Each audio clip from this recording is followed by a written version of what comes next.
This is a 12-pole stator that I've wound. As you can see, there's a different coil here. This coil and this one down here are the trigger coils, and they're wound with 300 turns each, so I have a 600 turn trigger, and the other 10 legs are wound with 100 turns each to give me a 1,000 turn power coil. The magnets in the stator were picked for their size and their strength and oriented to give me the best run that I could with the least amount of current. I'll just put it on here right now.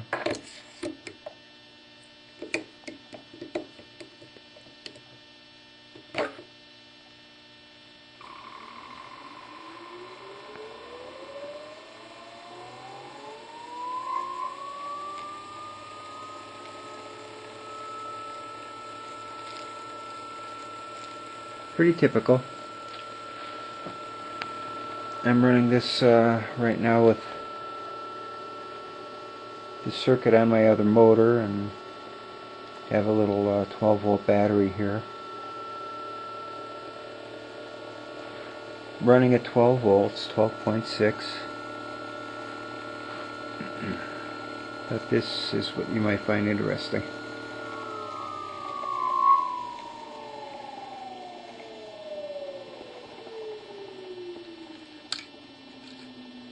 You can see it's running at 2.8 volts right now.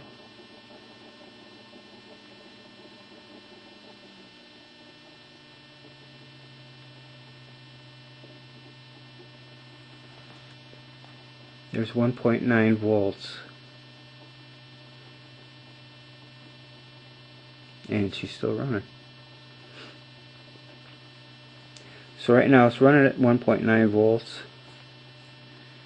And using 20 milliamps. So it's pretty slow, but it'll still charge the battery at that. That kind of makes me think that you could probably run one of these with a solar cell or some other really low voltage device. That's 2 volts and 20 milliamps running right now. Okay, here's where the fun begins though. You can see over here I'm running at only 3 volts.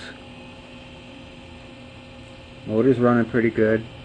Take a look at the scope reading. The probe right now is set at 10x, and I'm getting a spike that's probably, let's see, 1, 2, 3, I have 250 up to 300 volts. Now, check this out. I'm going to turn the power supply off.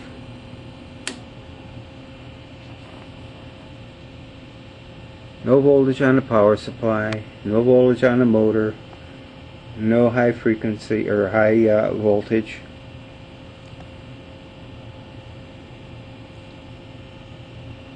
Watch what happens when I spin the motor. I don't know if you can see it. I'm hoping you can see the spikes. They're at over 200 volts. Now, what I'm going to do is just run the motor up a little bit with a Dremel tool. I have this wheel here that'll spin it just a little bit.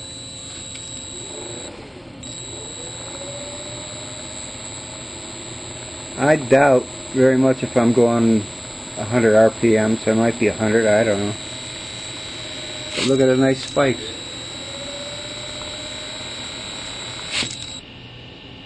Okay, so now I hooked up this big old capacitor to the input of the Bedini circuit in place of the power supply.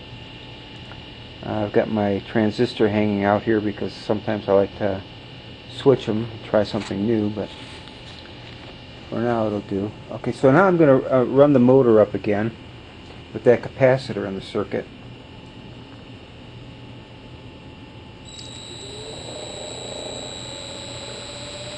Look at the spikes building up now on the screen.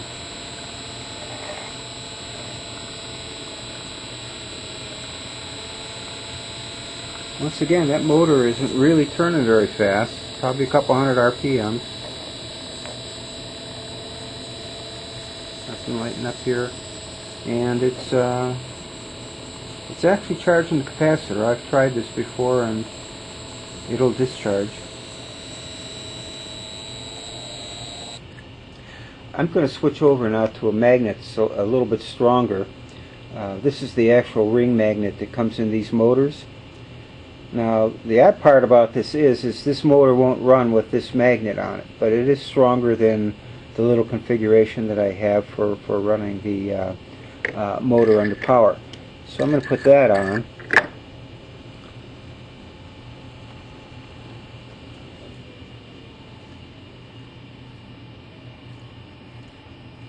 And this really starts getting some voltage going.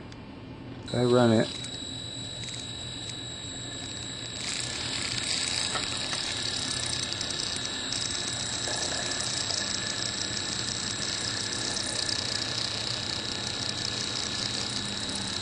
you can see the neon light lighting up. I'm probably destroying my transistor. Let me turn this drive down just a little bit.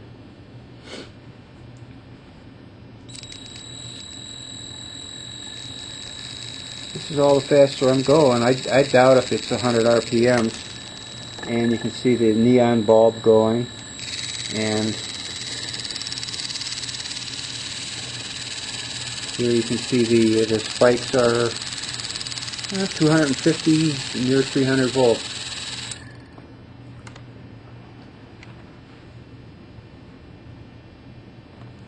In this case now I put a little jumper across the input of the motor. This is where the power supply would normally be hooked up.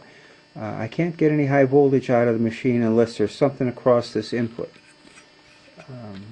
This is a little MOSFET, an IRF 610, and it gives me a little bit more high voltage. I modified a TO3 transistor to take a little bit of a plug-in device here, so I can plug in some transistors and try them out. But with this MOSFET, I get a lot of voltage. You run a little bit here.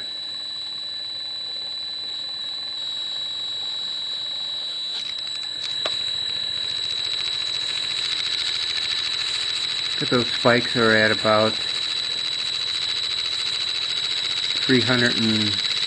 probably 325 volts, something like that. I don't know if I get my brightness all by, yeah.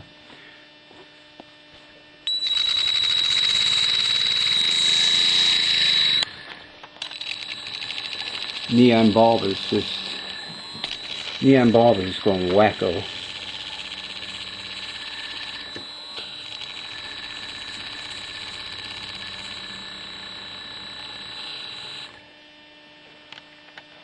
So there you have it. I'm not sure what's going on.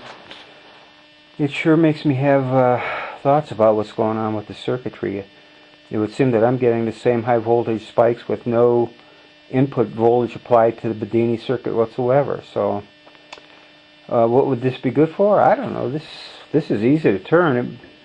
It doesn't take too much RPM to get a good high voltage output. Maybe this would make a good wind generator or something, or some other low RPM device that would be used for generating electricity.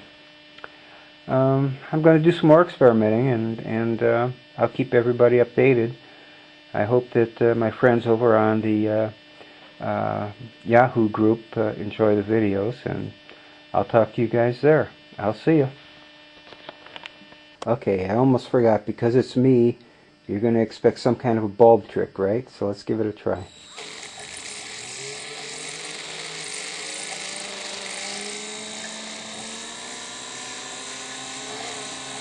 There you go. There is some high voltage there, so it may not be all that special, but it's there.